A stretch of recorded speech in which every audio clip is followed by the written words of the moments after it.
નમસ્કાર, world media ન્યૂઝમાં આપનું સ્વાગત છે। હું છું સફી શેખ। જોઈએ આજના નવા સમાચારો।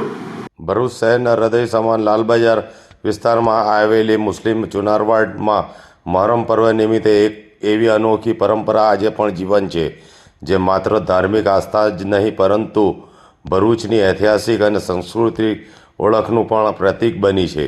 છેલ્લા અંદાજે 150 વર્ષથી અહીં લાકડામાંથી બનાવવામાં આવેલા ઐતિહાસિક તાજિયા બેસાડવામાં આવે છે।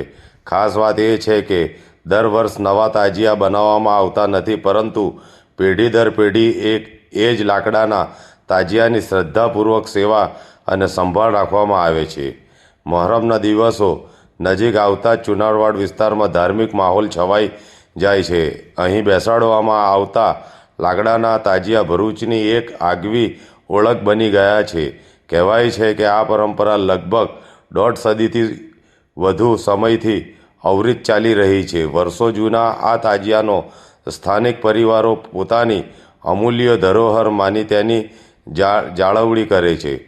અન્ય શહેરો અને ગામોમાં મહોરમ પૂર્ણ થયા બાદ તાજિયાઓને નદીમાં ઠંડા કરી દેવામાં આવે છે, પરંતુ ચુનારવાડના આ ઐતિહાસિક તાજિયાની પરંપરા સંપૂર્ણપણે અલગ છે। અહીં તાજિયાને પધરાવવામાં આવતો નથી, પરંતુ વિશેષ ધાર્મિક વિધિ દ્વારા તેને ઠંડા કરવામાં આવે છે। વર્ષોથી ચાલતી આવતી આ પરંપરા આજે પણ યથાવત જળવાઈ રહી છે।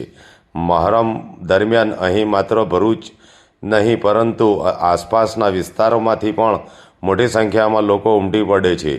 વિવિધ સમાજ અને ધર્મના લોકો તાજિયાના દર્શન કરવા આવે છે। સ્થાનિક લોકોનું માનવું છે કે અહીં શ્રદ્ધા અને વિશ્વાસ સાથે કરાયેલી આ દુઆ કબૂલ થાય છે અને મનોકામનાઓ પૂર્ણ થાય છે। આ કારણે દર વર્ષ હજારો શ્રદ્ધાળુઓ આ ઐતિહાસિક સ્થળની મુલાકાત લે છે। આ પરંપરા માત્ર ધાર્મિક વિધિ પૂરતી સીમિત નથી, પરંતુ ભરૂચની ગંગા જમુનાની તહેઝીબ, કોમી એકતા અને સામાજિક સૌહાર્દનું જીવન પ્રતીક બની ગઈ છે। આધુનિક યુગમાં અનેક પરંપરાઓ લુપ્ત થઈ રહી છે, ત્યારે ચુનારવાડના લોકો આજે પણ પોતાના પૂર્વજોની આ મૂલ્ય વિરાસતને જાળવી રાખી નવી પેઢીને સોંપી રહ્યા છે। ગુલામ હુસૈનના જણાવ્યા મુજબ તેમના પૂર્વજોનો પાસેથી મળેલી આ પરંપરા આજે પણ એટલી જ શ્રદ્ધા અને આસ્થા સાથે નિભાવવામાં આવે છે। તાજિયાની નિયમિત દેખરેખ રાખવામાં આવે છે અને મહોરમ દરમિયાન વિશેષ તૈયારીઓ કરવામાં આવે છે। સરફરાઝભાઈએ જણાવ્યું કે ચુનારવાડના આ ઐતિહાસિક તાજિયા ભરૂચની આગવી ઓળખ છે। અહીં આવનારા લોકોની આસ્થા વર્ષોથી અતૂટ રહી છે અને આ પરંપરા આવનારી પેઢીઓ સુધી જીવંત રહે તે માટે સમાજના લોકો સતત પ્રયત્નશીલ છે। अस्सलाम वालेकुम। અમે ભરૂચ ચુનારવાડથી છીએ। અમારો તાજિયા નંબર 25 છે। અમે આજે અમારી 7મી થી 8મી પેઢી છે આ તાજિયા પર। અમારા બુઝુર્ગોએ આ તાજિયો બનાવ્યો હતો ને એ જ તાજિયો આજ સુધી ચાલે છે। ખાલી કલાત્મક રીતે લાઇટ ડેકોરેશન એ ચેન્જ થાય છે, બીજી કશી ચેન્જ નથી થતું ને વર્ષો સુધી આ જ ચાલશે, અમારી બી એ આશા છે।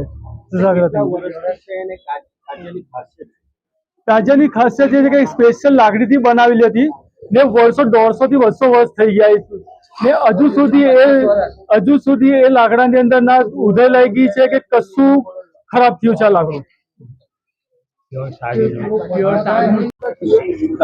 अस्सलाम वालेकुम। આ ચુનારવાડનો આ તાજિયો છે, જડી નંબર 25 છે। ઘણા વર્ષોથી આ જૂનું તાજિયો છે, 200 વર્ષ ઉપરનું તાજિયો છે। એની અંદર કોઈ ઉધાઈ મુદાઈ અત્યાર સુધી કોઈ લાગ્યું નથી અને દર વર્ષે અમે 2 વર્ષની અંદર કલરને તાજિયાનું ટ્રેનિંગ કરીએ છીએ। એ અંદર કલાત્મકનું જે આપણે લાઇટો બાઇટોનું બધું ડેકોરેશન છોકરાઓ સાથે મળીને બધું કામ કરીએ છીએ એની અંદર। અને બહુ જૂનું અને ખાસિયત એ છે કે અહીંયા જે પણ મન્નતો એ લોકો જે પણ મન્નતો આવે છે એ લોકોની મન્નતો પણ બધી પૂરી થાય છે એની અંદર।